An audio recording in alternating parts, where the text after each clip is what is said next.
አብ ወልድ መንፈስ ቅዱስ አምላክ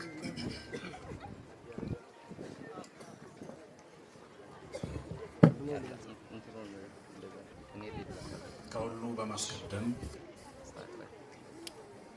ሰላምታ አቀርባለሁ። ክቡር አባታችን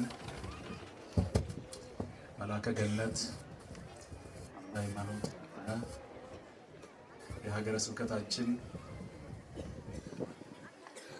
ዋና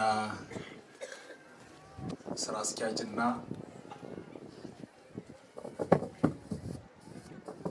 መስራች የዚህም የርዕሰ አድባራት ወገዳማት ደብር የበላይ ጠባቂ የሀገረ ስብከታችን ዋና ጸሐፊ ክቡር ሊቀ ብርሃናት በቃሉ ዳኛው፣ የተከበራችሁ የሀገረ ስብከቱ የየስራ ኃላፊዎች፣ የተከበራችሁ የሁለቱም አህጉረ ስብከት አድባራትና ገዳማት መሪዎች፣ የተከበራችሁ ሊቃውንት፣ እጅግ የተወደዳችሁ ምዕመናንና ምዕመናት፣ ለመጀመሪያ ጊዜ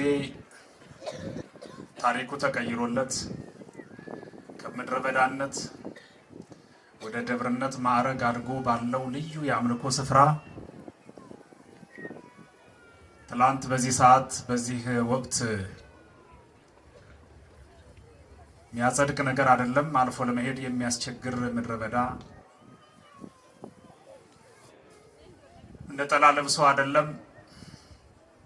ምናልባትም አድዋማና ካፋ ይዞ ድንጋይ ለመፍለጥና ለተግባረ እድ አዳማዊ ተግባር ለመከወን እንቀሳቀስ የነበረበት ስፍራ ዛሬ ግን አእምሯችን ሊሰራ የሚችልበት ልዩ የአምልኮ ስፍራ ሆኖ በዚህ ስለተገኘን ለመጀመሪያ ጊዜ በዚህ እንደ ሀገረ ስብከት እንደ ደብር ለመጀመሪያ ጊዜ እየተከበረ ላለው ለመልአኩ ለቅዱስ ገብርኤል ዓመታዊ ክብረ በዓል ሁለት ነገር አለው። አንደኛ እንኳን አደረሳችሁ ነው። ሁለተኛ ከሁሉም በላይ ክቡር መላከ ገነት አምደ ሃይማኖት እና የስራ ባልደረቦቹ ልጆቹ ሀገረ ስብከቱ ከመመስረቱ ባሻገር ሀገረ ስብከቱ ሊደርስ የፈለገው ከሚፈልጋቸው ነገሮች ከዋናዎቹ አንዱ ይሄ ስለነበረ ይሄ ሆኖ ስላዩና ስላየን ሁላችንም እግዚአብሔር የተመሰገነ ይሁን። እግዚአብሔርን አመስግኑ በያላችሁ።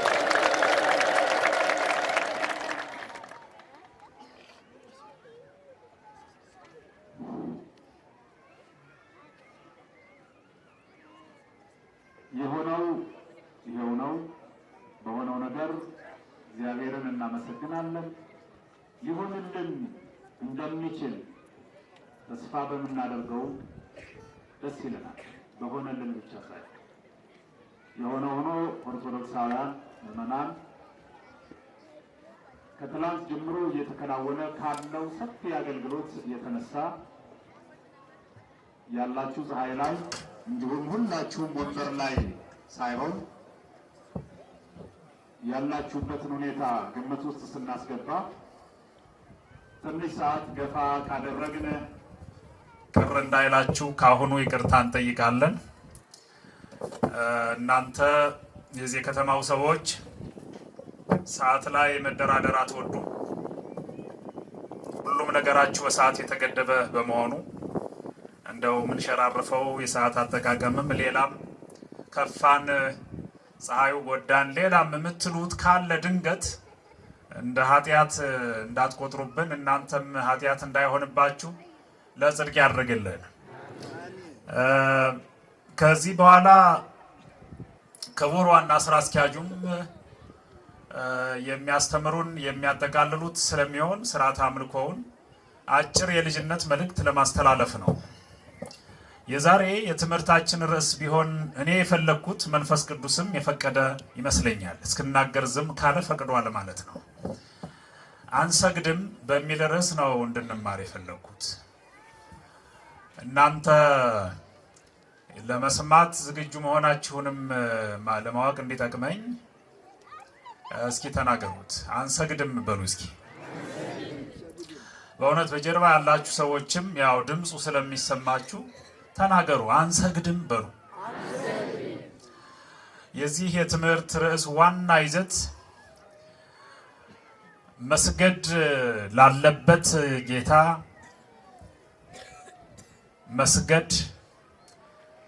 መስገድ ለሌለበት ጣዖት ያለ መስገድ የሚችል ጤናማ አእምሮ ያለውን ትውልድ በቁጥር ከመጨመር አንጻር የሚጠቅም ርዕስ ነው። አንሰግድም የሚለውን ቃል የተናገሩት በሃይማኖት፣ በስነ ምግባር፣ በሰብዕና እና በመሳሰሉት የተሟላ አእምሮ ያላቸው ሕፃናት ናቸው። ከሕፃናት የማይጠበቅ ነው ሊባል ይችላል። ሃይማኖተኞች ስንሆን ከሚሆኑት ነገሮች ተአምራውያን ነገሮች አንዳንዶቹ እነዚህ ናቸው። በአሰራር ሳይሆን በተአምር ከሚከናወኑ ተግባራት በጨቅላ በጀርባ ባሉ በእግራቸው ድክ ድክም በሚሉ ሕፃናት ብቻ ሳይሆን በተራሮች በተኮለኮሉ ድንጋዮችም በኩል ድምፅ ሲሰማ ከሰማን አሰራር ሳይሆን ተአምር ነው። ድንጋይን በመዶሻ ደጋግመን ብንመታው አይዘምርም፣ በአሰራር አይቻልምና። እግዚአብሔር በል ካለው ግን ቆሞ ያሸበሽባል ድንጋይ። ሕፃናት የእናታቸውን ጡት ለመጠየቅ የረባ ስነ ቃል የማይወጣቸው ቢሆኑም ተናገሩ ካላቸው የፈጠራቸው ጌታ ይዘምራሉ። ሃይማኖታቸውን ለመመስከር አውደ ምሕረት ላይ ማይክራፎን ይዘው መቆም ሳይጠበቅባቸው ገናም ሳይወለዱ እንደ ዮሐንስ መጥምቅ በማህፀን እያሉ በል ከተባሉ ይላሉ። በአውደ ምሕረት ቁመውም ተናገሩ ሳይባሉ ገና በለጋ ዕድሜ ያሉ ሕፃናት አንሰግድም ይላሉ። ይህ ቃል የተናገረበት ያ ዘመን ዛሬ ለእኛ በትውስታ የምናስታውሰው ዘመን ነው። የተከበራችሁና የተወደዳችሁ ኦርቶዶክሳውያን የቅዱስ ገብርኤል ልጆች፣ ዛሬ የሚከበረው የቅዱስ ገብርኤል በዓል ነው። አምላከ ቅዱስ ገብርኤልን ልናመልክ፣ ለቅዱስ ገብርኤል ልንዘምር፣ ለቅዱሳኑም ክብር ልንሰጥ ነው የተሰበሰብነው። ለአምላካችን የባህርይ ለቅዱሳኑ የጸጋ ስግደት ልንሰግድ ነው የተገኘ ነው። ሁሉንም በየደረጃው ቦታ ሰጥተን አገልግሎት ላይ አውለን ቀን ልንመለስ ነው የተሰበሰብነው። እግዚአብሔርን ስናመልክ የባህርይ ስግደት እንሰግድለታለን። ቅዱስ ገብርኤልን በቅድመ መላእክቲከ እዜምር እያልን እንዘምርለታለን። ሰለስቱ ደቂቅንም በሚመለከት እንሰብካለን። ስለዚህ የትምህርቱ ውስጥ በከርሰ ትምህርታችን ውስጥ ነገረ እግዚአብሔር አለ፣ ነገረ መላእክት አለ፣ ነገረ ቅዱሳን አለ ማለታችን ነው። ሶስቱ ያሉበት መልእክት እንዲተላለፍ የሚያስችል ርዕስ ነው። ነገሩ እንዲህ ነው። በአንድ ወቅት እንዲሆነ በትንቢተ ዳንኤል ምዕራፍ 1 ጀምራችሁ ስትመለከቱ እንደምታውቁት ሃይማኖት ያላቸው ሰዎች እየተለቃቀሙ ከሚኖሩበት ስፍራ ይወረወሩ ይባረሩ ጀመር። ያን ጊዜ ታላላቁ ሰዎች ሩቅ ርቀት ሳይሄዱ አእምሯቸው ላልሆነ ነገር ተገዛ። አንዳንዶቹም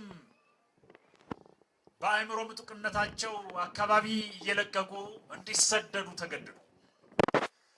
ካሉበት አካባቢ ያለውን ማህበረሰብ ቁጥጥር ስር አውያለሁ ያለው አካል እርሱ ሊፈልግ በሚችለው ያለማወቅ የአሰራር ስነ ስርዓት ውስጥ ካካተተ በኋላ በአእምሮ ምጡቅነታቸው ከፍ ያሉ 4 ሰዎች ከአምልኮ ስፍራ እግዚአብሔር ሳይጠራ ከማይውልባት ከተማ፣ ክፉ ከለመደች ከተማ፣ የዕጣኑ ሽታ የዝማሬው ድምፅ ተለይቷት ከማታውቅ ከተማ ከኢየሩሳሌም የተወለዱ 3ቱ ልጆች እንዲሰደዱ ተፈረደባቸው። ተማርከው ሄዱ። ያደጉበት ማህበረሰብ ፍቅር የአካባቢው የቀየው የጋራው የሸንተረሩ መልክዓ ምድሩ ፍቅር ሳያልቅላቸው ገና በለጋ ዕድሜያቸው እንዲሰደዱ ሆነ። እንዲሰደዱ የሆኑ በመጀመሪያ ባለምጡቅ አእምሮ መሆናቸው፣ ሁለተኛ ደግሞ በዚህ ልክ ካደጉ ሃይማኖታዊነታቸው የሚያመጣብንን ሰደድ እሳት መቋቋም አንችልም፣ ካሁኑ በእኛ ቀርጸን እናሳድጋቸው ብሎ ያሰበ ጠላት ነው የወሰዳቸው። ለመልካም ነገር አይደለም። ሰለስቱ ደቂቅ የምንላቸው ናቸው። ሶስቱ ልጆች ናቸው። ከአጎታቸው ከዳንኤል ጋራ ነው። ዳንኤል በእድሜ ከፍ ያለ ነው። ዳንኤል እና ሶስቱ ህፃናት ወደ ፋርስ ባቢሎን ወይ ኢራን ኢራቅ የምንለው አካባቢ ተሰደው ሄደዋል። ሲሄዱ ዳንኤል በእድሜም በእውቀትም ከፍ ያለ ነው። ለዳንኤል የተቆፈረ ጉድጓድ የተራቡ አናብስት ተዘጋጅተው ጠበቁት። ለሰለስቱ ደቂቅ የሚያቃጥል እሳት ያለበት፣ እሳት የተከተተበት፣ እሳት የመላበት የእሳት ገደል ተቆፍሮ ጠበቃቸው። የተወሰዱበት መንገድ ከአሁኑ ትምህርት እያስተማርን የእኛን ትምህርት እያስተማርን እናሳድጋቸው በሚል ነው። ወገኖቼ እንደዚህ አይነት ምርኮዎች አሉ። አካላዊ ምርኮ፣ አእምሮአዊ ምርኮንም ያካተተ። በአካል መማረክ አንድ ነገር ነው። አእምሮን መማረክ ደግሞ ሌላው ትልቁ ምርኮ ነው። በአካል መሰደድ ከሆነ የተሰደደ ሳይመለስ አልቀረም። በታሪክ አጋጣሚ ከግማሽ ሚሊዮን በላይ ስደተኛ የነበረው እስራኤል ዘስጋ የሞተ አስከሬኑ ሳይቀር ባህረ ኤርትራ ተከፍሎ በበትረ ሙሴ ተባረከ። የተአዘዘው ባህር ተከፍሎ ተሻግሮ ከነዓን ሜዳ ላይ የከነዓን ሜዳ ወገብ እስኪዘብጥ ድረስ ዘምረዋል። ከበሯቸውን ይዘው ሴቶችም ወንዶችም። የዛሬው የአማናዊው አውደ ምሕረታችን ምሳሌ የሆነችዋ ከነዓን የተሻገሩ ሰዎች መዘመሪያ አውደ ምሕረት ነበረች። የብሉይ ኪዳኗ የዝማሬ አውደ ምሕረት ከነዓን ናት። የአዲስ ኪዳኗ የዝማሬ አውደ ምሕረት አሁን ያለንባት ናት። ወገኖቼ ከትላንቱ እስራኤል ዘስጋ የተቀዳው ማህበረሰብ ዛሬ እስራኤል ዘነፍስ በሚል ማዕረግ እየተጠራ ነው ያለው። የትናንቱ ባህር ተከፍሎለት ተሻግሯል። የዛሬው ባህር ኃጢአት ተከፍሎለት ነው የተሻገረው። የትናንቱ በበትረ ሙሴ ነው። የዛሬው ግን በአማናዊው በትረ ሙሴ በመስቀል የተሻገረ ትውልድ ነው። የትናንቱ ሙሴ ነው። የአሁኑ አማናዊ ሙሴ ክርስቶስ ተሰቅሎ ያሻገረው ትውልድ ነው። እናንተና እኔ ነን ተሻግረን አማናዊዋ ከነዓን ላይ ነው ያለነው። እግዚአብሔር የተመሰገነ ይሁን። ከትናንቱ እኛን ከፍ አድርጎ ስለሰበሰበ። መሰደድ ከሆነ እንደዚህም አለ፣ ሳይመለሱ የማይቀርበት ስደት። የሶስቱ ልጆች መሰደድ የከፋ ነው። አእምሯቸውን ለመማረክ እነሱም ማረኩ። አእምሯቸውን ለመውሰድ እነሱን ወሰዱ። አእምሯቸውን ላልተገባ ነገር መጠቀሚያ ለማድረግ እነሱን ወሰዱ። አእምሮን ለመውሰድ መጀመሪያ አካልን መውሰድ ሆኗል ነገሩ። እንደዚህ አይነት መወሳሰዶች አሉ፣ መቀማማቶች አሉ፣ መመራረኮች አሉ። በሆነ መልካም በተቀባ ነገር መማረክ፣ ይሄ ይሆንልሃል ያኛው ይጨመርልሃልና ብሎ ከሆነ አካባቢ ወደ ሌላኛው አካባቢ መውሰድ ማመላለሶች አሉ። በእኛም ሀገር በዚያኛውም ሀገር ስደት ቀላል እንዳይመስላችሁ። በአካል መሰደድ አንድ ነገር ነው። አእምሮን ሊማርክ የሚችል ስደትም አለ። የሆነው ሆኖ አራቱ ልጆች ተማርከው ሲሄዱ የጠበቃቸው ዳንኤል የሚጸልይ ሰው ካለ እንዲገደል የሚል አዋጅ ታወጀ። በዳንኤል ምክንያት ይሄን አዋጅ ሲሰማ ደስ ብሎ ወጥቶ ሲጸልይ ተገኘና ለምን የንጉሥ አዋጅ ትቀለብሳለህ ተብሎ ወደ አንበሳ ጉድጓድ ሲጣል ቅዱስ ገብርኤል ቅዱስ ሚካኤልም በሉት መልአኩ ቀድሞ ወርዶ ወደ አናብስት የአናብስትን አፍ ዘግቶ አናብስት እንደ ገብረ መንፈስ ቅዱስ እንደ ድመት እየተልፈሰፈሱ ዳንኤል መጣህ፣ አንተን ሊሰብር የሚችል ጉልበት የሚያኝክ ጥርስ የለንም፣ ላንተ ክብር ይገባሃል፣ ምታዘዘን ካለ አዘዘን አንተ ብለው ገብረ መንፈስ ቅዱስ የረገጠው መሬት ትኩስ ሥጋ የሆነ ሲመገቡ እንደነበረ ተጽፏል። አሁን በሐዲስ ኪዳን በብሉይ ኪዳን ዳንኤል የረገጠው መሬት የአናብስትን ጉልበት ያልፈሰፈስ ጀመር። ወገኖቼ ቅዱሳን የቆሙበት ምድር አፈር እንዳይመስላችሁ፣ እምነት ነው የማዕረግ ስሙ። ስንቀባው ከደዌያችን የምንፈወስበት የአቡነ ሐራ እምነት የተቆፈረ አፈር እንዳይመስላችሁ፣ የተባረከ እምነት እንጂ የተቀዳው ውሃ እንዳትሉት ጸበል ነው። የማዕረግ ስሙ ግብሩ መፈወስ ነው። ሰዎች የቀዱት ውሃ ነው። ስንጠጣው ስሙ ጸበል፣ ግብሩ መፈወስ ነው። ይቀየራል አማኞች ሲቆሙበት። ዳንኤል የቆመበት መሬት ተርበው የሰነበቱ አናብስትን ጉልበት የቀጣ የአናብስትን ጥርስም ጤነኛ ማይሆን ነገር እንዳያኝክ እየከለከለ ነው። የሞት መድኃኒት ሆነ ዳንኤል የረገጠው መሬት። ወገኖቼ ቅዱሳን የረገጡት ሰፈር ቀላል እንዳይመስላችሁ። ታስታውሳላችሁ ኤልሳቤጥ የሄደችበት ሰፈር፣ እመቤታችን የሄደችበት የኤልሳቤጥ መንደር የታደለ መንደር። እናንተ የከተማ ሰዎች የታደላችሁ ናችሁ። በየፌርማታው አብያተ መቃደሶች አሉ፣ ቅዱሳን አሉ፣ በየሰፈራችሁ መላእክት አሉ፣ መድኃኔዓለም አለ። ለመባረክ ዘንበል ማለት ብቻ ነው። የበረከቱን መዳሊያ ለማጥለቅ ዝቅ ማለት ብቻ ነው የሚጠበቀው። ወገኖቼ ባራኪው ከሆነ በሰፈራችን ያንዣብባል። መልአክ ከፈለጋቸው አለ መልአክ፣ ጻድቅ ከፈለጋቸው አለ ጻድቅ። እግዚአብሔር ካስፈለገን የማያስፈልግበት ጊዜ ባይኖርም አለ። የባራኪ እጆች ታጥፈው አያውቁ። የሚባረኩ አንገቶች የማዘንበል የእንቢታ ጉዳይ ነው የሚወስነው። ባራኪው በቸርነቱ ይባርክን ወገኖቼ። አሜን አትሉም? መባረክ የሚፈልግ ሁሉ አሜን ይበል። እግዚአብሔር ይባርከን ወገኖቼ። ሶስቱ ልጆች ያለኝ ደቂቃ ለካ አጭር ነው። ሶስቱ ልጆች ከትልቅ ወንድማቸው ከአጎታቸው ጋር በስደት የገጠማቸው አንዱ አማኝ ስንሆን የተከፈተ የአንበሳ አፍ ብቻ ሳይሆን የተቆፈረ ገደልም አሳሪ ሰንሰለቶችም የተቃጠለም የሚያቃጥል እሳት ይጠብቀናል። የአማኞች የወደፊት ታፔላ ሰዓት ነው። ገደል ነው፣ አንበሳ ነው፣ ረሃብ ነው፣ መታሰር ነው፣ መከራ ነው።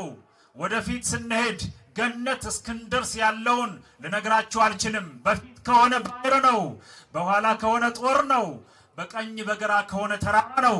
መሻገር ስለምንችልበት ስለተማርን እንጂ ብዙ ባህረ ኤርትራዎች ሳናልፋቸው የማንቀር ብዙ ባህረ ኤርትራዎች አሉ። በኋላም አሉ፣ በፊትም በቀኝም በግራም። ደስ የሚለው ግን ሳንሻገር ከበሮ ይዘንም ሳንዘምር አንቀርም። ለምን አትሉኝ? ሃይማኖት አለና፣ መስቀሉ አላ አንገታችን ላይ፣ ማተቡ አላ። አዎ ሊቃውንቱ አሉ የሚያሻገሩን ባህረ ኃጢአት ተከፍሎ የምንሻገርበትን እየነገሩ የመሻገሪያ መንገዱን የሚነግሩን። አራቱ በስደት ላይ ናቸው። ዳንኤልን የገጠመው ይሄ ነው። አንበሳ እንዲበላው የታዘዘበት ዳንኤል አናብስት ጽድቁን ሲመሰክሩለት ወደ አንበሳ ጉድጓድ የወረወረው ሰው መጥቶ አንተ ዘወትር የምታመልከው አምላክህ አድኖሃልን አለው። አዎ አለው። እንዴት አይነት ልበ ሙሉነት መሰላችሁ ሃይማኖተኛ መሆን። አዎ ባልሆነ ፍርድ ወደ ገደል ተጥያለሁ። የተራቡ አናብስት ምስክሮች ናቸው። መብላት ነበረባቸው። የሃይማኖቴ አባት የሃይማኖቴ አምላክ እኔን መላኩን ልኮ ከአናብስት አፍ አድኗል። የአናብስት አፍ ዘግቷል። ያ ብቻ እንዳይሆን እንዳይመስልህ አናብስት ሲታዘዙ አደሩ። ለኔ የተከፈተ በር ያላት መስኮት ነበረች የጸሎት ስፍራዬ። ከምጸልይበት ስፍራ ስታባርኩኝ ወደ ገደል ስጥሉኝ ጌታዬ በአናብስት መካከል ያቆመኛል።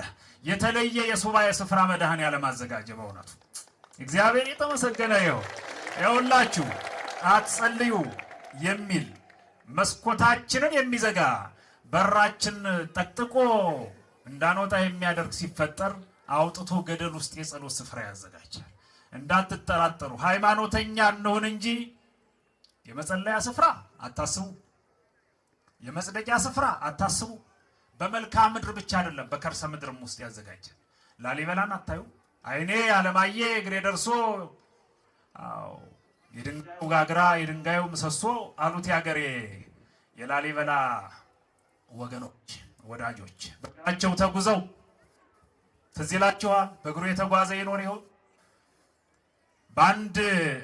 በአንድ ዕቃ ይዘው ስንቅ ይዘው ስንቅ ባይኖርም ጽድቃቸውን ይዘው የሀገራችን ሕዝብ ለእንግዳ ክብር አለው ብሉ፣ ወደ ጻድቁ ልትሄዱ ነው፣ እግራችሁን ልጠባችሁ እያለ አይኔ አለማየ እግሬ ደርሶ አሉ። ለምን ካላችሁኝ በግበበ ምድር ውስጥም የጸሎት ስፍራ አለ።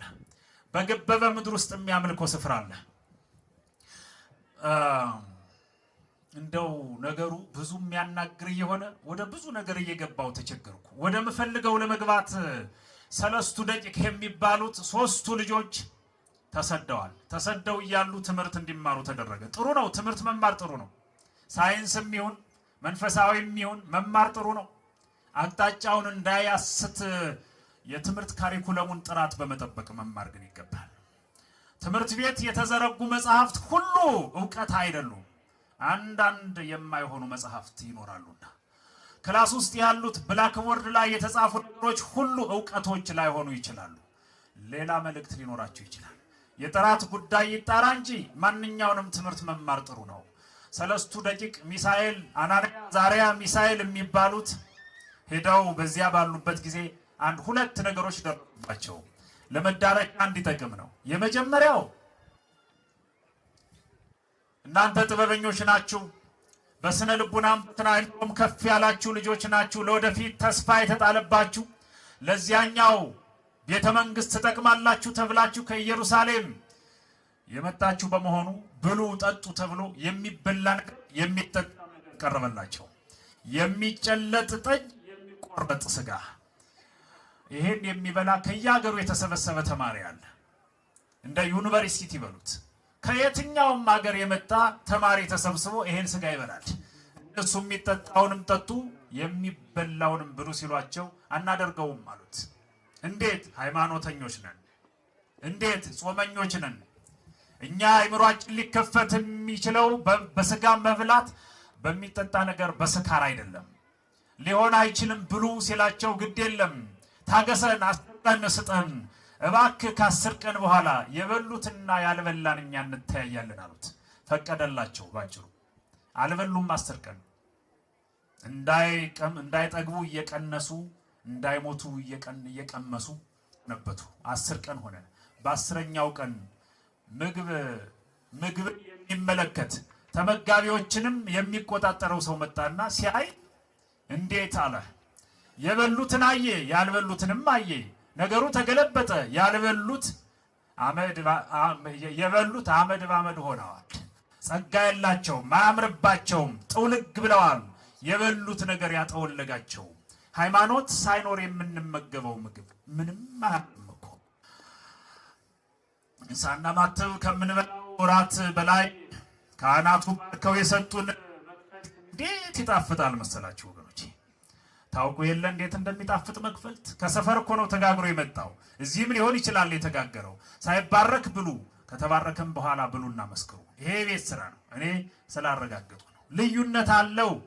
ለመክፈልት የምትሰለፉ ከሰፈር ካለው ምግብ እንደሚለይ ማሳያ ነው። 10 ቀን ያልበሉት 10 ቀን ከበሉ ውበት በውበት ሆነዋል ይላል። አምሮባቸው። አየህ፣ መጾም ለካ ለውበትም ይጠቅማል። እንደ የጾም ጥቅም ብዙ እየሆነ መጣ እኮ። ለካ መጾም ለውበትም ይጠቅማል።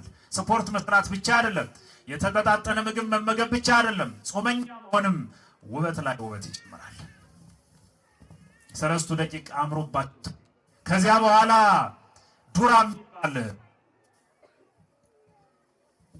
አስተካክለው ማና ዱራ የሚባል ሜዳል ትልቅ ሜዳ ነው።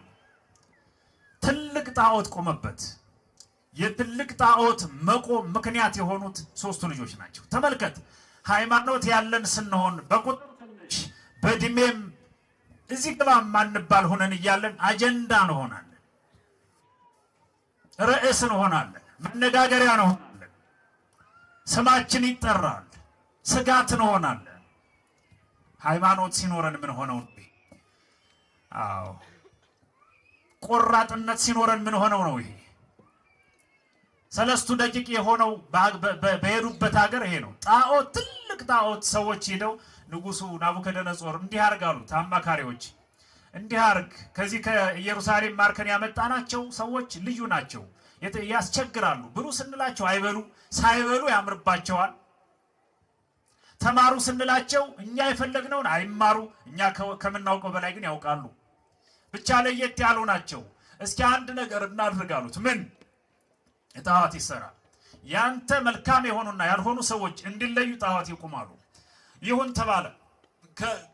ከሚያምሩ ማዕድናት ጣዖት ተሰራ፣ ቆመ። የተጠራራ እንጨት በድንጋይና እብነ በረድ ተደግፎ በወርቅም አጊጦ ቆመ። ይሄንን ያዩ ሶስቱ ልጆች ሰሙ። ይሄን ነገር ስገዱ ተብሏል። በዱራ ሜዳ ላይ ታላቅ ጣዖት ቆሟል። ለዚህ ሰግዱ ተብሎ ትኩረቱም እነሱ ላይ ስለነበረ መልእክት ደረሳቸው። ስገዱ፣ አዎ ስገዱ፣ አዎ ለእንጨት አንተ ላቆምከው እኮ ስገዱ፣ አዎ አንሰግድም። የትምህርታችን ርዕስ ነው። ምን ሰግድለት ሌላ አለ? ለፈጠረን እንሰግዳለን። አንተ ለጠፈጠፍከው ግን አንሰግድም። ያወጅከውንም አዋጅ ሰምተናል። ያቃጠልከውን እሳትም አይተናል፣ እናውቃለን። የእኛን አድራሻ አጥንታችን ሊያነትብ ሊያከስል እስኪችል ድረስ እንዲያቃጥለን ያደረግከውን ሁሉ አይተናል፣ እናውቃለን። አንፈራም፣ አናፍርም፣ በአምላካችን አናፍርም፣ በሃይማኖታችን ወደ ኋላም አንልም፣ አንፈራም አሉት። ይሄ በጣም ከባድ ነው። ልጆች እንዴ እነዚህ ልጆች ምን እያሉ ነው እንላቸዋለን ብናያቸው። ሃይማኖተኞች ናቸው። በጣዖት ፊት ቁመው አንሰግድም፣ ያመጣኸውን አምጣ፣ ካመጣኸው በላይ ያመጣኸውን የሚከላከልልን ጌታ አለ ማለታቸው። በመጽሐፍ ቅዱስ ምን ይላል? አምላካችን ባያድነን እንኳን ይላል። ምን ማለት መሰላችሁ? ባያድነን እንኳን አንተ ላቆምኸው ጣዖት አንሰግድም ማለት ባያድነን እንኳን ማለት እኛን እግዚአብሔር የሚፈልግ በእሳት መካከል አልፈን ወደ ገነት እንድንገባ ወደ መንግስተ ሰማያት እንድንሄድ ከሆነ ፈቃዱ ማለታቸው ነው እንጂ ባያድነን ማለት ካልቻለ ማለታቸው አይደለም። ወደ እሳት እንድንገባ ፈቃዱ ከሆነ በእሳቱ በኩል ከሆነ የኛ ክብር ማግኛ መንገድ እርሱ የእግዚአብሔር ነው።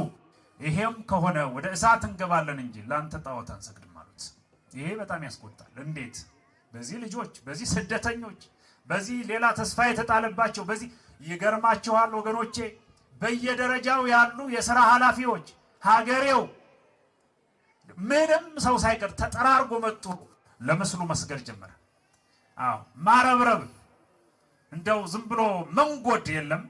ለቆመው ጣዖት ለተጠራረበ እንጨት ሁሉ ማጎብደድ። ስንት አጎብዳጅ ትውልድ አለ መሰላችሁ። ይሄ ትውልዱ ታሪክ ነው። ትላንትም ዛሬም ነገም ነው ሁሉ ማለት አይደለም አለ። አልፎ አልፎ ሰዎች ክፋት ላቆሙት ጣዖት ለመስገድ ጊዜ የማይወስድበት ገንዘብ ከፍሎ የሚሰግድ ለመድኃኔዓለም አስራቱን ማውጣት የከበደው ነገር ግን ስገድ ለተባለው ነገር ሁሉ የሚሰግድ አቋመ ቢስ ወኔ የለሽ ትውልድ እየተፈጠረ ነው።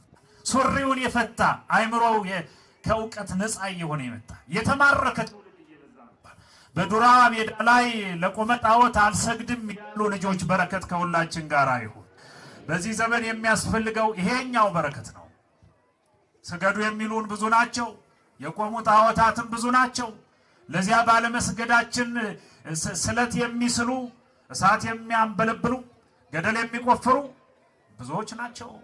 የቆመው ጣዖት ዘንድሮ ከእንጨት የተጠረበ ላይሆን ይችላል።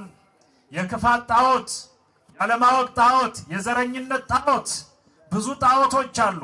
አልፈን ስንሄድ ሳይቀር እጅ የምንነሳቸው በማወቅም ባለማወቅም ሰዎች በመካከላችን ያቆሙብን ብዙ ጣዖት አለ ወገኖች። አንሰግድም ልንል ይገባል። ለመድኃኔዓለም ልንሰግድ መስገድ ለሌለብንም ላንሰግድ ቃል የምንገባበት ቀን ነው ዛሬ። እንዴት ከልጆች እናንሳለን? አባት በሚል ማዕረግ የሚጠራ እንዴት ከልጆች አንሳል? በእድሜ ልጆች በእውቀት ከፍ ያሉ አረጋውያን ናቸው። በእርግጥ በረከታቸው ከሁላችን ጋር ይሁን። አንሰግድም ሲሉ እንዴ የተፈለገው አንሰግድም ስትሉ ወደ እሳት ጥሎ ማቃጠልም አይደል ተብሎ ተቻኩለው 3 ደቂቅ እነዚህ 3 ብላቴኖች ከኢየሩሳሌም የመጡት ይሄው አንተ ላቆምኸው ምስል አንሰግድም አሉ። አያቸው ትቢታቸው። ያ ዳንኤል የሚባል አብሮ የመጣ ስደተኛ ሲያስቸግር ቆየ። እነዚህ ደግሞ እንደዚህ ናቸው። እንደዚህ ኢየሩሳሌም የሚመጡ ሰዎች አስቸጋሪዎች ናቸው አሉት። እውነት ነው። ከአማናዊቷ ኢየሩሳሌም ከቤተ ክርስቲያን ያሉ ሰዎች አስቸጋሪዎች ናቸው። እደግመዋለሁ፣ እጅግ አስቸጋሪዎች ነን እኛ። እንዴት ለማን ካላችሁኝ፣ ለሰይጣን። ለሰውማ የተጎዘጎዝን ምንጣፎች ነን እኮ። አዎ ለሰይጣን ግን አይነኬን እሳተ ገሞራዎች ነን። አዎ ሰይጣንን አርህቅ እግዚኦ እምኔ ብሎ ወእምነ ኩሉ ህዝብከ ወእምዝንቱ መካን ቅዱስ ዘዚአከ ብሎ ካህኑ ሲባርክ እኮ ለሰይጣን እሳተ ገሞራ ማለት ይሄ አይደለም። እናኛ ለማን እንኮሰኩሳለን? ለእንግዶች ማረፊያ ነው ቤታችን፣ የኢትዮጵያውያን ቤት። ለክፎች ሳይቀር ምግብ አዘጋጅተን በመመገብ እንታወቃለን። እኛ ማተብ ያለን ሰዎች ማተብ ያለን ምለው ግን ማተብ እያለውም ደግሞ ሁሉ አንድ ነው ማለት አይደለም። ማተብ ሳይኖረውም ደግ ሰው የለም ግን አላልኩም። በእውነቱ ማተብ የሌለው ማለት ከኦርቶዶክስ እምነት ውጪ ያለው ሰው ክፉ ነው ማለትም አይደለም። እንደዚህ እያልኩ አይደለም። ግን ለሰይጣን እንደኛ ሃይማኖት አስተምሮ ይወድቁ በገቦከ እምንባል እኮ መስቀሉን ስናነሳ ነው፣ ስናማትብ ነው። እልፍ በቀኙ እልፍ በግራው አጋንንት የሚወድቁለት ማን ነው ካላችሁኝ፣ ባለማተቡ ነው፣ ኦርቶዶክሳዊው ነው፣ መስቀሉ ነው። ስለዚህ እነዚህ ልጆች የቤት ስራ ሆኑባቸው። እንዴት ይሄ ሊሆን ይችላል? በል የተቆፈረው ገደል ውስጥ የነደደው እሳት ራት እንዲሆኑ ጣሏቸው ተባሉ። በልጆች ላይ የጨከነ የደነዘዘ አመራር ነው ይሄ። በእውነት ቤተ መንግስቱ እስከ ማህበረሰቡ ድረስ አምጾ እነዚህ ልጆች እንዲሞቱ ወሰነ። በሉ ጣሏቸው ብቻ የሚለው እንዳይገርማቸው እጅ እግራቸውን ታስረው እንዲወድቁ ተወሰነ። ወደ እሳት ነው የተጣሉት። ቢታሰሩ ባይታሰሩ ምንድን ነው? የገዳዮችን የጭካኔ ጥግ ማሳያ ነው። ሰው ሊሞት የሚችልበት ነገር ከሆነ አይበቃም? አልፎ አልፎ እንደምናየው እኮ ነው። ታዩ የለም በእኛ ዘመን የሞቱ ሰዎች አስከሬን በእሳት ሲቃጠል አናይ። የሞቱ ሰዎች ደግመው ሲሞቱ አናይ። የሞተ ሰው አካሉ ሲቆራረጥ አላየንም። እያየን አይደለም። በዚህ ዘመን እየታየ ያለው ነገር ደሙ ፈሶ አካሉ ተቆርሶ ከሞተ በኋላ አይበቃውም። ቆፍሮ መቅበር አይበቃም። ተጨማማሪ ሞቶ የሞተውን መግደል የትላንቱ አይነት ጠባይ ዛሬ ሳለ አይደለም ወይ? ከኛ ከኢትዮጵያውያን ወገኖች እንደዚህ አይነት ነገር ይገጥመናል። ወደ እሳት ሊጣሉ የተወሰነባቸውን ልጆች በገመድ ማሰር ምን አመጣው? የገዳዮች የመግደል መንፈስ ከፍታ ነው። ርኩስ መንፈስን ከኛ ያርቅልን መድኃኔዓለም ወገኖቼ። አዎ በልጅ ላይ መጨከን ሳያንስ ወደ እሳት እንዲጣሉ መወሰን ሳያንስ ተሳስረው እንዲወድቁ መወሰን ደግሞ ሌላ ድንቁርና ነው። ታሰሩ፣ ተጣሉ፣ ደስ አላቸው። ሲታሰሩ ደስ እሳቱ እየተንቦገቦገ ለሚያስፈራው እሳት ሆኖበታል። በእውነቱ ለሚያስፈራው እሳት ነበልባል እሳት ሆኖበት ገቡ። ደስ ብሏቸው ታስረው ተወረወሩ። እነሱ ተወርውረው የእሳቱ ወላፈን ሳይነካቸው በእሳቱ መካከልና በልጆች መካከል የሰማይ መልአክ መጥቶ ክንፉን ዘረጋና ክንፉ እንደ ዳውጃ ሆኖ እንደ ዛሬ ሊቃውንቱ ሲዘምሩ እንዳያችሁት ዳውጃ ላይ ቁመው የቅዱስ ገብርኤል ክንፍ እንደ ዳውጃ ሆኖ እነዚህ ሶስት ልጆች የታሰሩበት ሀብል ተቆራርጦ ይትባረክ እግዚአብሔር እያሉ የተነረተው የእሳት ነበልባል እሳት አውደ ምሕረት ተሰርቶላቸው በዚያ ላይ ሆነው እሳት ለብሰው እሳት ጎርሰው እሳቱን አጥፍተው በእሳቱ መካከል ሆነው ንሴብሖ እንዳሉት ተሻጋሪዎች እሳቱን አጥፍተው ደግሞ ይትባረክ እያሉ መዘመር ጀመሩ። በረከተ ቅዱሳን ከሁላችን ጋር ይሁን። በጣም የሚገርመው ለካ ለእሳቱ እሳት መሆን ይቻላል። ካስፈለገም ለካ እሳቱን ውሃ ማድረግ ይቻላል። ዛሬ እሳቱ የቀዘቀዘበት ቀን ነው። መልአኩ ቅዱስ ገብርኤል በእሳትና በሰው መካከል የተገለጠበት ቀን ነው። የሚያነድ የሚያቃጥል የሚንቦገቦገውን እሳት ከሰው ልጆች ያራቀበት ቀን ነው ወገኖቼ። ዛሬ ያለነው በፈላ ውሃ ላይ ነው። ዛሬ ያለነው በሚንቦገቦግ እሳት አጠገብ ነው። አንዳንድ ጊዜም ገብተን እየተቃጠልን ነው። ማን ያስፈልገናል በዚህ ዘመን ካላችሁኝ የሰማይ መልአክ ቅዱስ ገብርኤል እንጂ እኮ ማን ይሆናል? መልአኩ ከሁላችን ጋር ይሁን። ተቃጥለን ሳናልቅ መልአኩ ይድረስልን ወገኖቼ። ይሄንን ነው የተሰበሰብነው። አዎ ጽኑ መልእክት ከምላቸው ወደ መጨረሻው እየደረስኩ ነው። 3 ደቂቅ ወደ እሳት ገቡ። ለእሳቱ አስቸጋሪ ሰው እሳትም ለካ ይፈራል። ለካኛ ጠንካሮች ስንሆን ስነ ምግባር ያለን ስንሆን ሃይማኖት ያለን ስንሆን ለካ እሳቱም ይፈራናል። ለካ አንበሳውም ይፈራናል። ለካ እሳቱ ይታዘዘናል። ለካ አንበሳውን እንደ ሳሙኤል ዘዋልድባ ትራንስፖርት አድርገን እንጠቀምበታለን። በሃይማኖታችን እንጽና፣ በስነ ምግባራችን እንጽና። ከክፉ ነገር ልንሻገር የምንችልበት ድልድያችን ስነ ምግባርና ሃይማኖታችን ነው። እሳቱ ውስጥ ገብተዋል። ጠዋት ይሄ ወሮሮ ያስጣላቸው ሰው መጣና አየ። እሳቱ ውስጥ የተጣሉ 3 ልጆች ናቸው። ያውም ታስረው መጦጣዋ ሲመለከት 4 ይመለከታል። እንዴ የጣልናቸው 3 ዛሬ ማየው 4፣ የጣልናቸው አስረን ዛሬ ምናያቸው ተፈተው፣ የጣልናቸው እሳት መሃል ዛሬ እሳት የሚባል ነገር የለም። ምንም ማድረግ አይቻልም።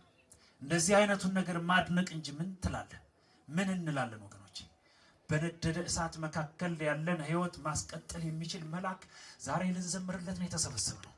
ተርፋለን ወገኖቼ፣ ዛሬ ትልቅ ተርፋለን። እዚህ በመገኘታችሁ ምንም ኪሳራ እንዳይሰማችሁ፣ ምንም ጉድለት እንዳይሰማችሁ። እሳት ሊያጠፋ የሚችለውን መልአክ ልትጎራበቱት ነው የመጣችሁ። ወደ ቤታችሁ ልትጋብዙት ነው የመጣችሁ። ልትተዋወቁት ነው የመጣችሁ። እና ግባ የጌታ መልአክ፣ ቤቴ ውስጥ እሳት አለ፣ ሰፈሬ ውስጥ እሳት አለ፣ ሀገሬ ውስጥ እሳት አለ፣ ለማጥፋት አንተ የታመንክ ነህ፣ እና እሳቱን አጥፋ፣ እኔንም ከጥፋት ታደገኝ ልንል ነው የመጣ ነው። የጌታ መልአክም ይሄን ስንለው ይሰማል። 3 ደቂቅ ገደል ውስጥ እያሉ እሳት ውስጥ እያሉ የጌታ መልአክ ደረሰላቸው። እሳቱን አጠፋ፣ እነሱ ግን ዳኑ። አጥፊው ጠፋ፣ ሊጠፉ የተወሰነባቸው ዳኑ። አጥፊውን እያጠፋ መጥፋት የሌለበትን ትውልድ እያሻገረ የምናውቀው እጆቻችን የተበተቡ ሀብሎች አሉ። የተቆፈረ ገደል አለ። የተቃጠለ እሳት አለ። በሃይማኖት ምክንያት ልንወረወር የምንችልባቸው በየዘመናቱ የነ አግናጢዮስ ታሪክ፣ የነ ጴጥሮስ ታሪክ፣ የነ አትናቴዎስ ታሪክ፣ የነ ጎርጎርዮስ ታሪክ የሚያሳየን ይሄ ስለሆነ ደስ የሚለው ግን የመጣው ይምጣ፣ ከመጣብን ይልቅ የመጣልን ይበዛል። ከሚሆንብን በላይ የሚሆንልን ስለሚበልጥ ጨንቆን አያውቅም፣ ደንቆን አያውቅም። 3 ደቂቃ አንሰግድም አሉ። እንኳን አሉ አንሰግድም ማለታቸው ያመጣውን አየህ።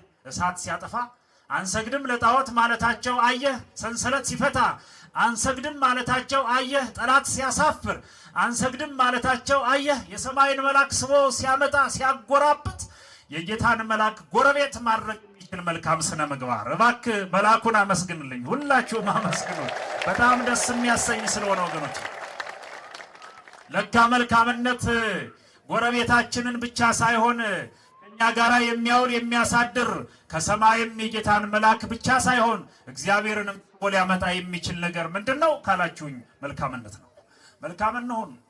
እግዚአብሔር እንዲመጣ መልአኩ እንዲመጣ የጎደለብንን እንዲሞላ 3 ደቂቅ እሳት ውስጥ ሆነው 4ኛው የሚያምር በመልክ የሚያምር ብዙ ነገር የተለየ አይ ተማለም ወደይነ አሲረነ 3 እደወ ውስተ እቶነ እሳት የስተን ረይ 40 እደወ ወራቡኒ ይመስል ከመወልደ እግዚአብሔር አለ። ሃይማኖት የሌለውን አፍ ጽፍቶ ሰባኪ ያደርጋል የአማኞች የስነ ልቡና ብቃት። የኛ የስነ ልቡና ከፍታ ከፍ ሲል ድንቁርናን አስወግዶ ሃይማኖት የሌላቸውን ትንቢተኞች ከትንቢት ታራግፎ ትንቢተኛ ማድረግ የሚችል ሃይማኖተኛነት ነው። እንዲህ አለ። 4ኛው የእግዚአብሔር ልጅ ይለያል አለ። እውነቱን ነው። ነገ በሐዲስ ኪዳን መጥቶ በሳድስ ወር ተፈኖ ገብርኤል መልአክ የሚለውንም ትንቢት መናገሩ ጭምር ነው። ከዚያ በኋላ ሊቃውንቱ የሚዘምሩትንም ዝማሬ ደርሷል። ይሄ ተናጋሪ መንግስቱ ዘለዓለም ወምኩናኑኒ ለትውልደ ትውልድ የሚለውን ቃል የወጣው ሰው ነው ይሄን የተናገረው። በሉ ትናንት ወርውረን ጥለናቸዋል፣ አስረን ገንዘን ጥለናቸዋል፣ በእኛ ቤት መቃብር ቆፍረን ቀብረናቸዋል። ለካ የእናንተ አምላክ ቢያድነንም ፈቃድ ሆኖ በእሳት እንድናልፍ ከፈለገም ያላችሁት ለካ አምላክ አላችሁ።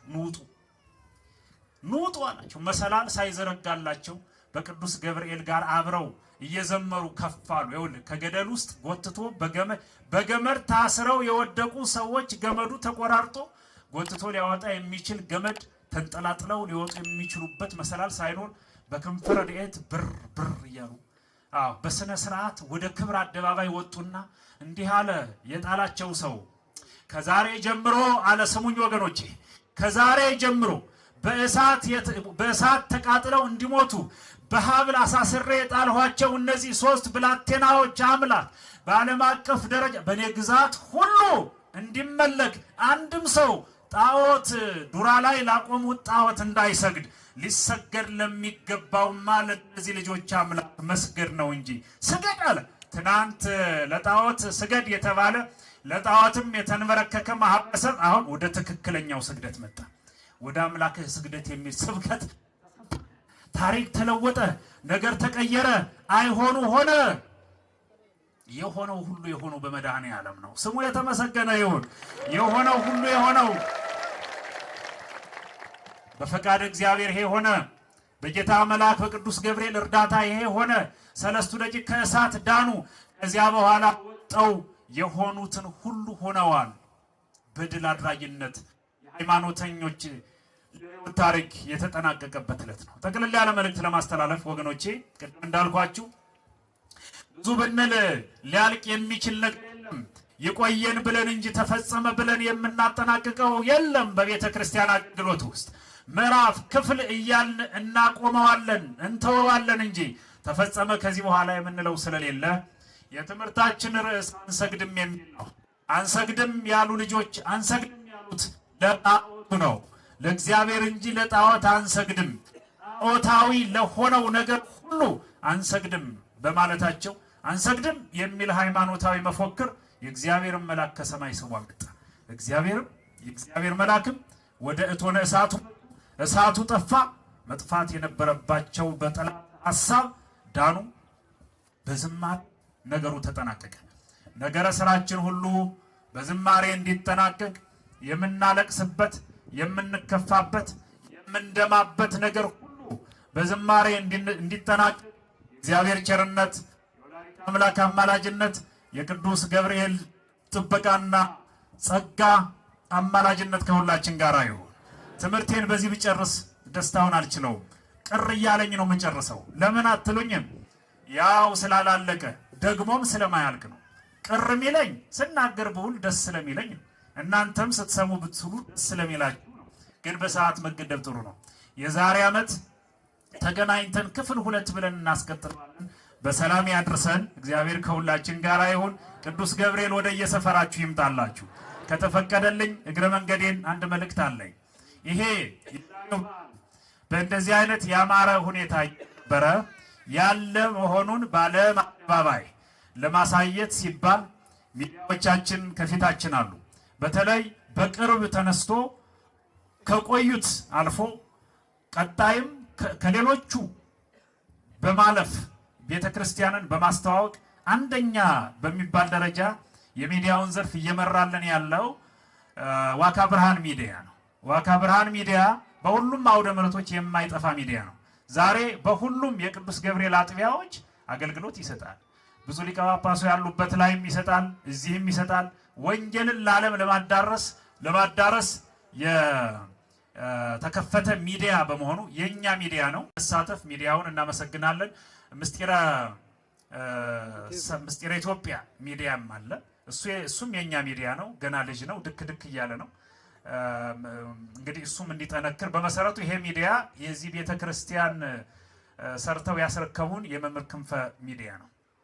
በነገራችሁ ላይ መምህር ክንፈ ዛሬ እዚህ እኛ ጋር ይኑሩ አይኑሩ አላውቅም። የእሳቸው ነገር ዞር ብለው ነው የሚቀመጡ፣ ያው ቅዱስ ገብርኤል ጋር ሆነው ማለት ነው። ይሄ ቤተክርስቲያን 100% ሰርተው ያስረከቡን እሳቸው ናቸው። ባለፈው ተናግሬ ከሆነ አሁን ይሄ በሙሉ የምታዩት የዲኮሬሽን ስራ፣ የድምጸት ስራ፣ አጠቃላይ ዛሬ በዓል የመሰለ የትናንት ሙሉ ዝክር ወጪውን በመሸፈን ጭምር መምህር ክንፈ ሩፋኤል ናቸው። በእውነት ውለታ እየዋሉለት ያለ ለዚህ አካባቢ ይሄ ገደላማው አካባቢ ሁሉ የተደለደለ በሳቸው። ስለዚህ ሚዲያው የሳቸው ነው። ይኸው ነው። አይ ሌላ አለ የመመራው አንድ ሚዲያ እሱ ይቆይ። በእውነቱ መንገደ ሰማይ ሚዲያ የሚባል አለ። እኔ ነኝ ብዙ ጊዜ ተፍተፍ ምልበት። ከዚህ በኋላ ሌሎቹ ሊቃውንቶች ያስተምሩበታል። ስለሱ ሌላ ጊዜ እናገራለሁ። ያው የራስ ስለሆነ ማለት ነው። እግዚአብሔር ከሁላችን ጋር ይሁን። ይቺ ትርፏን ነገር በመናገር ይቅር በሉኝ። አባታችን ወላጆ ይድረሰኝ።